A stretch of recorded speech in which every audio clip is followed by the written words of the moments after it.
ప్రభునందు ప్రియమైన దేవుని బిడ్డలారా, మరి ఒకసారి మా యూట్యూబ్ ఛానల్ ఓలీ గాడ్ ప్రేయర్ ఫెలోషిప్ వైజాగ్ తరపున దేవుని వాక్యాన్ని మీతో పంచుకోవడానికి దేవుడు నాకు అనుగ్రహించిన ఈ భాగ్యాన్ని బట్టి మొదటిగా దేవాది దేవుడికి ఎంతగానో కృతజ్ఞతాస్తుతులు చెల్లించినాను. మరి ప్రాముఖ్యంగా ఈ అనుదిన ఈ వాగ్దాన ఈ పరిచర్యను వీక్షిస్తున్న ఆత్మీయులకు మీ అందరికీ ప్రభువైన యేసుక్రీస్తు నామములో శుభాభివందనాలు తెలియజేస్తూ ఉన్నానండి. దేవునికి స్తోత్రం. హల్లెలూయా హల్లెలూయా. ప్రియమైన దేవుని బిడ్డలారా, ఈ ఉదయకాల సమయంలో దేవుడు మీకు ఇచ్చుచున్న వాగ్దాన వాక్య భాగము యోవేలు గ్రంథము 2వ అధ్యాయము 26వ వచనమే ఉన్నది. ఆ వాగ్దాన వాక్య భాగాన్ని మీ కొరకు నేను చదువుచూ ఉన్నాను. ప్రార్థనా పూర్వకంగా ఆలకించవలసిందిగా ప్రభువైన యేసుక్రీస్తు నామములో అందరినీ కోరుచున్నానండి. యోవేలు గ్రంథము 2వ అధ్యాయము 26వ వచనంలో ఈ విధముగా రాయబడి ఉన్నది, నా జనులు ఇక నన్నటికి సిగ్గునందరు. దేవునికి స్తోత్రం. హల్లెలూయా హల్లెలూయా. ఈ వాగ్దానాన్ని దేవుడు యోవేలు ప్రవక్త ద్వారా ఇశ్రాయేలీయులకు ఇస్తున్నట్లు మనం చూస్తుంటాం.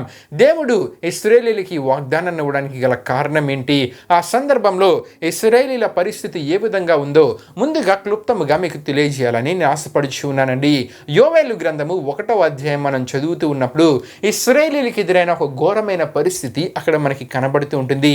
ఏమిటి ఆ పరిస్థితి అంటే, యోవేలు గ్రంథము 1వ అధ్యాయము 4వ వచనాన్ని మనం చదువుతూ ఉన్నప్పుడు ఇశ్రాయేలు వారి పంట మొత్తాన్ని మొదట గొంగుల పురుగులు నాశనము చేస్తాయండి, ఆ తరువాత మిడతలు నాశనము చేస్తాయి, ఆ తరువాత పసర పురుగులు నాశనము చేస్తాయి, ఆ తరువాత చివరికి చీడ పురుగులు నాశనము చేస్తాయి. అంటే ఒక్కొక్కటి వచ్చి ఇశ్రాయేలు వారు వేసిన పంట అంతటిని ఏం చేశాయంటే నాశనము చేశాయి. ఇప్పుడు పొలాల్లో పంట లేదు, ద్రాక్ష తోటలు ఎండిపోయాయి. అంతేకాకుండా దేవునికి కానుకగా ధాన్యం ఇద్దామంటే ధాన్యం లేదు, ప్రజలకు తినడానికి ఆహారం లేదండి. ఇంత ఘోరమైన పరిస్థితి ఇశ్రాయేలీయులు ఎదుర్కోవడానికి గల కారణం ఏంటంటే, ఇశ్రాయేలీయులు పాపాన్ని చేశారు, దేవునికి విరోధంగా పాపాన్ని చేశారు గనుక ఇటువంటి ఘోరమైన పరిస్థితిని వారు ఎదుర్కొన్నారండి. వారు పాపములో జీవించారు గనుకనే దేవుడే వారి మీదకి ఈ విపత్తును తీసుకుని వచ్చారు. ఎందుకంటే ఇశ్రాయేలీయులు మార్పు చెందాలని, వారిని పూర్తిగా శిక్షించాలనేది దేవుని ఉద్దేశము కాదు, కానీ వారి హృదయంలో మార్పు రావాలి. వారి హృదయంలో మారి వారు నిజదేవుడైన దేవుణ్ణి ఆరాధించే వారిగా ఉండాలి, పాపాన్ని విడిచిపెట్టాలని చెప్పే దేవుడే వారి మీదకు శిక్షను పంపించారు. దేవుని తీర్పు వారి మీదకు వచ్చింది. అయితే దేవుడు వారి నుండి మరలా ఏం కోరుతూ ఉన్నారంటే, యోవేలు ప్రవక్త ద్వారా దేవుడు వారితో అంటూ ఉన్నారు. 2వ అధ్యాయం 12 నుండి 13 వరకు మనం చూసుకుంటే గనుక, ఇప్పుడైనను మీరు ఉపవాసం ఉండి కన్నీరు విడిచుచు దుఃఖించుచు మనఃపూర్వకముగా తిరిగి నా యొద్దకు రండి, ఇదే యెహోవా వాక్కు అని మనం చూస్తూ ఉంటాం. అంటే దేవుడు వారి నుండి ఏం కోరుతూ ఉన్నారంటే, వారి పాపాన్ని విడిచిపెట్టి పశ్చాత్తాపడి ఉపవాసం ఉండి దేవుని దగ్గరకు వచ్చి దేవుని ప్రార్థిస్తే గనుక దేవుడు వారి పరిస్థితులను మారుస్తానని చెప్పి ఆ సందర్భంలో దేవుడు యోవేలు ప్రవక్త ద్వారా వారికి తెలియజేశారండి. నిజమే, మన జీవితంలో చేసిన కొన్ని పాపాల ద్వారా, మన జీవితంలో చేసిన కొన్ని దేవునికి విరోధమైన పనుల ద్వారా దేవుని కోపాన్ని అనుభవించే పరిస్థితులు, దేవుని ఉగ్రతను అనుభవించే పరిస్థితులు కొన్ని సందర్భాలలో ఎదురవుతూ ఉంటాయి. అప్పుడు దేవుడు తన సేవకుల ద్వారా కొన్ని విషయాలను మనకు తెలియజేస్తున్నప్పుడు, వాక్యము ద్వారా దేవుడు మనతో మాట్లాడుతూ ఉన్నప్పుడు విను వెంటనే పశ్చాత్తాపపడే మనసు మనలో ఉండాలండి. ఎప్పుడైతే దేవుడు యోవేలు ప్రవక్త ద్వారా ఇశ్రాయేలీయులకి విషయాన్ని తెలియజేశారో వారు వెను వెంటనే పశ్చాత్తాపడ్డారు. పశ్చాత్తాపడినప్పుడు ప్రియమైన దేవుని బిడ్డలారా, దేవుడు వారిలో ఉన్న పశ్చాత్తాపాన్ని చూసి దేవుడు ఎన్నో ఆశీర్వాదాలను వారికి ఇచ్చారండి. వరుసగా దేవుని యొక్క వాగ్దానాలు అక్కడ మనకి కనబడుతూ ఉంటాయి. మొదటిగా దేవుడు వర్షాన్ని కురిపిస్తానన్నారు. ఈ విషయం మనకి యోవేలు గ్రంథం 2వ అధ్యాయం 23వ వచనంలో చూస్తూ ఉంటాం. తొలకరి వర్షము అనుగ్రహించుదనని. అంతేకాకుండా పంటలు సమృద్ధిగా మరలా ఉంటాయి. అంటే ప్రియమైన దేవుని బిడ్డలారా, కొట్లు ధాన్యముతో నిండుతాయి, క్రొత్త ద్రాక్షారసమును క్రొత్త తైలమును గానుగులకు పైగా పొర్లిపారునని చెప్పి యోవేలు గ్రంథం 2వ అధ్యాయం 24వ వచనంలో మనం చూస్తూ ఉంటాం. అంతేకాకుండా ఇశ్రాయేలీయులు కోల్పోయిన పంటను మరలా వారు తిరిగి పొందుకుంటారు. ఒక సంవత్సరం అంతా వారికి వృధా అయింది, కానీ ఆ వృధా అయిన సంవత్సరాన్ని దేవుడు వారికి తిరిగి ఇచ్చే విధానంలో ఆ సంవత్సరంలో వృధా అయిన పంటను కూడా దేవుడు మరలా వారికి ఇస్తానంటూ ఉన్నారు. వారు సంతృప్తిగా భోజనాన్ని చేసే పరిస్థితిని కలుగు చేస్తానంటూ ఉన్నారు. వారందరూ కలిసి దేవుని స్తుతించే పరిస్థితిని దేవుడు కలుగు చేస్తానంటూ చివరికి ఏమంటూ ఉన్నారంటే, నా జనులు ఇక నన్నటికి సిగ్గునందరు. దేవునికి స్తోత్రం. హల్లెలూయా హల్లెలూయా.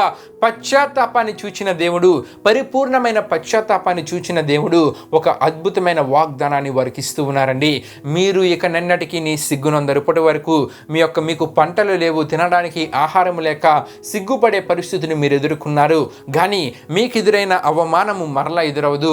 మీకు ఎదురైన ఇటువంటి నిరాశతో కూడిన పరిస్థితులు మరలా మీ జీవితాల్లో ఎదురవ్వవు. ఇతరుల ముందు చిన్న చూపు చూడబడే పరిస్థితిని మీరు ఇప్పటి వరకు ఎదుర్కొన్నారు. అటువంటి పరిస్థితులు మరలా మీకు ఎదురవ్వవు. ఎందుకంటే మీలో నిజమైన పశ్చాత్తాపాన్ని నేను చూచానని చెప్పి దేవుడు మరలా యోవేలు ప్రవక్త ద్వారా ఇశ్రాయేలీయులతో మాట్లాడుతూ ఉన్నారండి. ప్రియమైన దేవుని బిడ్డలారా, దేవుడు మనల్ని ఎంత గౌరవప్రదమైన స్థితిలో నిలబెట్టడానికి సిద్ధంగా ఉన్నారంటే ఇక ఎన్నటికీ నీ సిగ్గు కలుగుని పరిస్థితి, అంటే గౌరవాన్ని దేవుడు ఇస్తానంటూ ఉన్నారు, ఘనతను దేవుడు ఇస్తానంటూ ఉన్నారు. ఎప్పుడంటే మనము ఒకవేళ పాపములో ఉంటే గనక ఆ పాపాన్ని పూర్తిగా విడిచిపెట్టి పశ్చాత్తాపపడి దేవుని సన్నిధికి వచ్చినప్పుడు, నిజమే ఈ దినాల్లో చాలా మందిని సమాజంలో మనం చూస్తూ ఉన్నప్పుడు అప్పుల వలన వారు సిగ్గుపడుతూ ఉంటారు. వారు చేసిన అప్పుల వలన వారు సిగ్గుపడే పరిస్థితులను ఎదుర్కొంటూ ఉంటారు. అంతేకాకుండా వారి జీవితంలో వారితో పాటు ఉన్న వారందరూ ఉద్యోగాలు చేస్తూ ఉంటే ఉద్యోగాన్ని సంపాదించలేక కొంతమంది యవన బిడ్డలు సిగ్గుపడుతూ ఉంటారు. బయటకు వెళ్ళడానికి సిగ్గుపడుతూ ఉంటారు. బయటకు వెళ్తే అవమానంగా భావిస్తూ ఉంటారు. అంతేకాకుండా కుటుంబ సమస్యలతో కొంతమంది సిగ్గుపడే పరిస్థితులు సమాజంలో ఎదుర్కొంటూ ఉంటారు. అయితే ప్రియమైన దేవుని బిడ్డలారా, దేవుడు మాట్లాడుతూ ఉన్నారు, మీరు ఖచ్చితమైన జీవితాన్ని జీవిస్తూ నా మీద విశ్వాసం కలిగి ముందుకు వెళ్తే గనక ఇక మీదట మీరు సిగ్గునుందే పరిస్థితులను నేను కలుగజేయను, మీకు ఘనతను గౌరవాన్ని ఇస్తానని ఆశీర్వదిస్తానని దేవుడు చెప్తూ ఉన్నారండి. నిజమే, దేవుని వాక్యంలో మనం చూస్తూ ఉంటాం. రోమీలికి రాసిన పత్రిక అపోస్తలుడైన పౌలు గారు రోమీలికి రాసిన పత్రిక 10వ అధ్యాయం 11వ వచనాన్ని మనం చూసుకుంటే, ఆయన యందు విశ్వాసం ఉంచువాడు ఎవడును సిగ్గుపడడు అని అక్కడ మనం చూస్తూ ఉంటాం. అంతేకాకుండా ఈ యోవేలు గ్రంథము 2వ అధ్యాయం 12-13 వరకు మనం చూసుకుంటే గనక పశ్చాత్తాపముతో హృదయంలో మార్పు కలిగితే గనక సిగ్గు నొందని పరిస్థితులు మన జీవితంలో మనము పొందుకోగలమని చెప్పి దేవుని వాక్యం తెలియజేస్తుందండి. మొదట దేవుని మీద విశ్వాసం ఉండాలి. దేవుడు నా పరిస్థితిని మార్చివేయగలడు, దేవుడు నాకున్న అప్పుల భారాలని విడిపించగలడు, దేవుడు నేను అనుకున్న ఉద్యోగాన్ని నాకు ఇవ్వగలడు, దేవుడు నాకున్న కుటుంబ సమస్యల నుండి నన్ను విడిపించగలడనే విశ్వాసము దేవుని మీద ఉండాలి. ఆయన యందు విశ్వాసం ఉంచి వాడు ఎవడను ఎన్నటికి ఏమవడంటే సిగ్గునందడు, సిగ్గుపడడు. ప్రియమైన దేవుని బిడ్డలారా, అంతేకాకుండా మనలో పశ్చాత్తాపం ఉండాలి. ఒకవేళ పాపం ఉంటే గనక, బలహీనతలు ఉంటే గనక వాటిని విడిచిపెట్టి పశ్చాత్తాపడినప్పుడు దేవుడు గౌరవాన్ని ఘనతనిస్తానని చెప్పి ఈ వాగ్దానం ద్వారా మాట్లాడుతూ ఉన్నారు. ఈ వాగ్దానాన్ని నేను ముగిస్తూ ఉన్నాను. ప్రియమైన దేవుని బిడ్డలారా, మనము పశ్చాత్తాప హృదయంతో దేవునికి ప్రార్థిద్దాం, దేవుని యందు విశ్వాసం ఉంచుదాం. దేవుడు మన పరిస్థితులను మార్చే దేవుడు. ఇక మీదట సిగ్గునుందే పరిస్థితులు మన జీవితంలో దేవుడు కలుగు చేయడు. ఘనతను గౌరవాన్ని దేవుడు మనకి ఇస్తారండి. దేవుడి పరిశుద్ధ వాగ్దానాన్ని మన వెనుకలో దీవించునుగాక. ఆమేన్. ప్రార్థన చేసుకుందాం. మహిమా స్వరూపైన మా ప్రభువా, జీవాధిపతి అనేసియా, నీ ఘనమైన నామానికి మహిమ ఘనత ప్రభావం చెల్లించినాం దేవా. ఇప్పటి వరకు నీ వాగ్దానపు మాటను ధ్యానం చేసుకోవడానికి మీరు మాకు అనుగ్రహించిన నీ గొప్ప భాగ్యాన్ని బట్టి మీకే వేలాది వందనములు కృతజ్ఞతాస్తుతులు చెల్లించినాం దేవా. ఈ వాగ్దానాన్ని విన్న ప్రతి ఒక్కరిని మీరు దీవించండి, ఆశీర్వదించండి. ఈ దినాన్ని వారు చేస్తున్న ప్రయాణాలలో పనిలో తోడుగుని ముందుకు నడిపించండి. మరి ప్రాముఖ్యంగా వారి జీవితాలలో ఘనతను గౌరవాన్ని మీరే దయచేసి, వారి జీవితాల్లో ఏదైనా అప్పుల భారాలు ఉన్నా, ఉద్యోగాలేమి వారి జీవితాల్లో ఉన్న, కుటుంబ సమస్యలతో బాధపడుతూ సిగ్గుపడే పరిస్థితులు వారి సమాజంలో ఎదుర్కొంటున్నా సరే, వారి పరిస్థితులను మార్చి గౌరవాన్ని ఘనతను వారి జీవితంలో మీరే దయచేయండి.